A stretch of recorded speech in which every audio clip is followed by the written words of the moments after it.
Салам достор, назарыңыздарда Аралаш медиа. Бүгүн сиздер менен бирге окуу жайларында жөн жүрбөй тоноо ишин уюштурган студент балдар жөнүндө тасманы көрөлү. Бизди колдоп каналыбызга катталып койгон болсоңуз, биз тасманы талдоону баштадык. Тасманын башында эле студент балдар беттерин, жүздөрүн жазалгалап жаткандарын көрөбүз. Алгач биз алардын эмне кылып жатканын түшүнбөй, бирок кийинчерээк алар сакал мурут чаптап, кары кишиге айланганын көрөбүз. Алардын бири унаа менен келип, калгандарын алып кетип, бардыгы тең бир имараттын алдына барып түшүшкөнүн көрөбүз. Көрсө алар тоноо ишин уюштурганы жатышкан болот жана алар ошол замат эле имараттын ичине кирип кетишти. Биз бул көрүнүштөн кийин 18 ай артка жылып, ал жактан Спенсер аттуу студент менен таанышабыз. Ал чыгармачылыкка жакын болгондуктан өзүнүн тарткан сүрөттөрүн алып келип сатып жатканын көрөбүз. Ал эми ал сүрөттөрдү сатып алып жаткан адамдар Спенсер ал сүрөттөрдө эмне маанини бергиси келгенин сурап жатышты. Кийинки көрүнүштө Спенсерди университеттеги балдар шылдыңдап жатканын көрөбүз. Бир күнү ал кечинде келип, Ворон деген досуна телефон чалат. Албетте алар көп өтпөй эле жолугушуп, ошол Ворон деген досу кандайдыр бир чоң дүкөндүн кулпусун ачканга аракет кылып жатканын көрөбүз. Көп өтпөй эле ал кулпуну ачып алууга мүмкүн болуп, ошол жердеги эттерди алып эле Спенсерге кармата баштайт. Бирок ошол учурда ал жердин кароолчусу келип калгандыктан алар көп деле нерсе ала албай качып кетишет. Качып барып Ворондун унаасына отурушуп, үйлөрүнө кетип бара жатышып эле бир жерден токтошуп, экөө ошол жерден өздөрүнүн материалдык жетишсиздигин, жашоодогу адамдардын теңсиздиги жөнүндө сүйлөшүп отурушту. Эртеси Спенсер университеттен башка студенттер менен кошулуп эле ошол жактагы чоң китепканага киришет. Ал жакта иштеген кызматкер эже студенттерге китептер жөнүндө тааныштырып, Спенсер ошол жерден чоң көлөмдөгү, өтө эле сейрек кездешкен жалгыз китеп жөнүндө билип, анан да анын баасы $12 миллион турары жөнүндө маалымат билип калат. Анан да ал китепте жалаң гана жаныбарлардын сүрөттөрү бар болчу. Окуу жайдан чыккандан кийин ал кайра эле Ворон менен жолугуп, ага жанагы университетте жайгашкан китеп жөнүндө айтып берсе, Ворон дароо эле ага кызыгып, экөөбүз а дегенде ошол жакка барып, ал китептин кандай жерде жайгашканын айлана тегерегин билип келишибиз керек. Анан ошого жараша ал китепти кантип алып чыгып кетсе болот пландап баштайбыз деп эле ошол китепти уурдоону пландап башташат. Бирок Спенсер чочулап, эгер биз ал китепти уурдайбыз деп жатып кармалып калсак эмне болот? Бизди түрмөгө отургузушуп, ошол ойдон тагдырыбыз талкаланат го десе, Ворон ага болбой эле, эгер биз жакшылап аракет кылсак, биздин иштер сөзсүз ишке ашат. Эгер ишке ашып кетсе, биз өмүр бою жыргап жашайбыз. Биз бул ишти сөзсүз кылышыбыз керек деп коет. Ошентип алар имараттын да картасын табышып, кандай кылсак болот деп эле пландарын түзүп изилдей башташты. Анда Ворон, эгер биз китепти уурдап чыга турган болсок, анда алгач китепти сатып ала турган кардарды табышыбыз керек деп сураштырып отуруп, бир таанышынан Алармандын да номерин алышат. Ага дароо эле чалып көрүшсө Аларман башка шаарда жашайт экен. Анда Спенсер жана Ворон бир канча саат жол жүрүшүп, башка шаарга жетишип, жанагы Аларман менен жолугуша турган болушуп, жолугуша турган жерге келип күтүп калышат. Бирок Аларман көпкө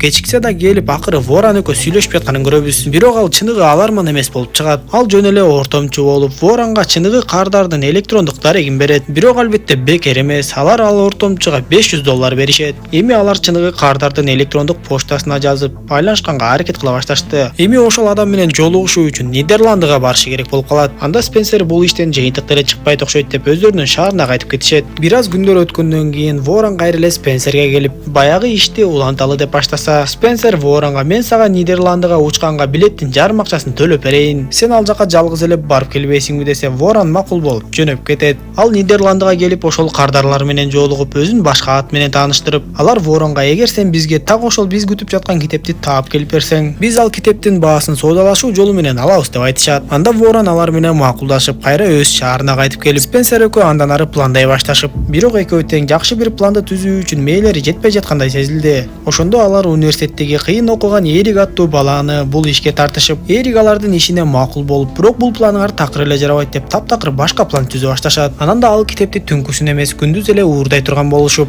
видео камералар жөнүндө да изилдөөгө туура келет. Анан да аларга айдоочу керек болгондуктан дагы бир Чиес деген баланы өздөрүнө кошууга туура келет. Ошентип ар тараптуу изилденип бир топко чейин даярданышып, тасманын башында көрсөтүлгөндөй бир унаа сатып алышып, ага белгисиз номерди тагышып, өздөрү болсо карыган кишилерге окшоп келип, имараттын ичине киришет. Бирок алар китепканада отурган кызматчы аял жөнүндө ойлонушканда, Ворон ал аялдын ишин өзүм бүтүрөм деп койгон эле. Бирок алардын иши башталбай жатып, соңуна чыгып калды. Анткени маалымат боюнча бүгүн китепканада эч ким деле жок болушу керек болчу. Бирок бүгүн китепканачы аялдын жанында дагы башка аялдар чогулуп, чогулуш жүрүп жатканын көрүп, кайра тынч эле сыртка чыгып кетишти. Кайтып бара жатканда Ворон иштин оңуна оңунан чыкпай калгандыгы үчүн ачууланып жатат. Алар май куюучу жайга токтогон кезде Ворон ошол китепканачы аялга чалып сүйлөшүп, андан соң командага келип эртең ошол китепканачы аял жапжалгыз болот экен. Ишти эртең кылабыз, жакшылап даярдангыла деп айтат. Бирок кечинде Спенсер ойлонуп отуруп, бул ишке катышпай эле коюуну чечип, дароо эле Воронго барып айтып салат. Ворон болсо кайра эле Спенсерди көндүргөнгө аракет кылып, Спенсер болсо болбой эле үйүнгө качып кетип калды. Бирок ал качып кетип бара жатып жолдон баягы уурдай турган китепте тартылган канаттуу кушту көрүп калат да. Балким бул мен үчүн берилген белги болуп жүрбөсүн деп кечке ойлонуп жатып эле акыры командасына кайтып барып баштаган ишин аягына чыгармакчы болот. Бирок эртеси алар экинчи планды колдонмокчу болушуп, чалдардай болбой эле өздөрүнүн кебетеси менен барышат. Эң алгач эле Ворон китепканага кирип, ал китепканачы аялга кече сизге чалган мен болчумун. Менин ишим боюнча кагаз иштериме китептерден маалымат керек болуп жатат деп.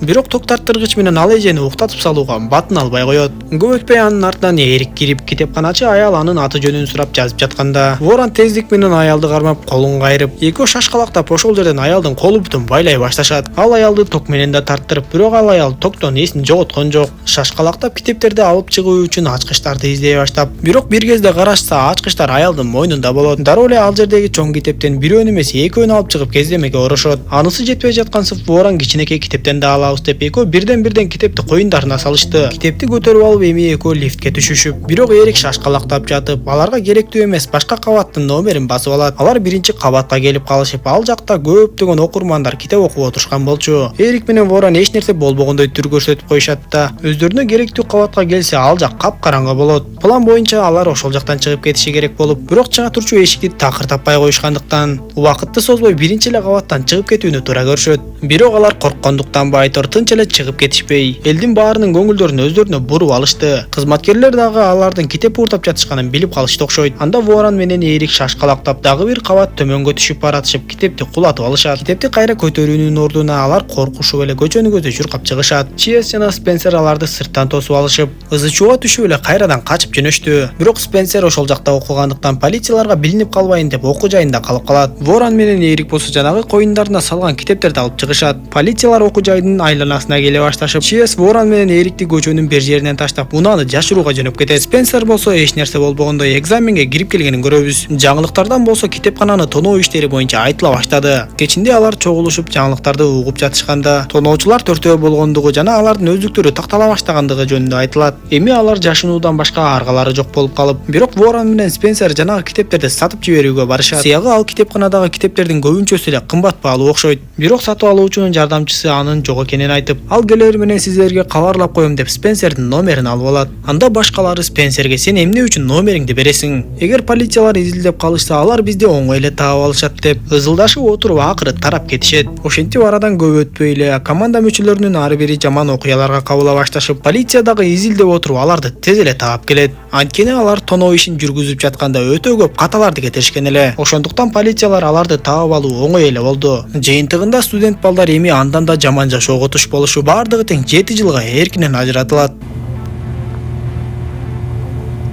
Тасма ушундайча соңуна чыгат достор. Видео жаккан болсо мага жакты белгисин басып, дос тааныштарыңыз менен бөлүшүп койгонду унутпаңыз. Кийинки видеолордон көрүшкөнчө аман болуңуздар.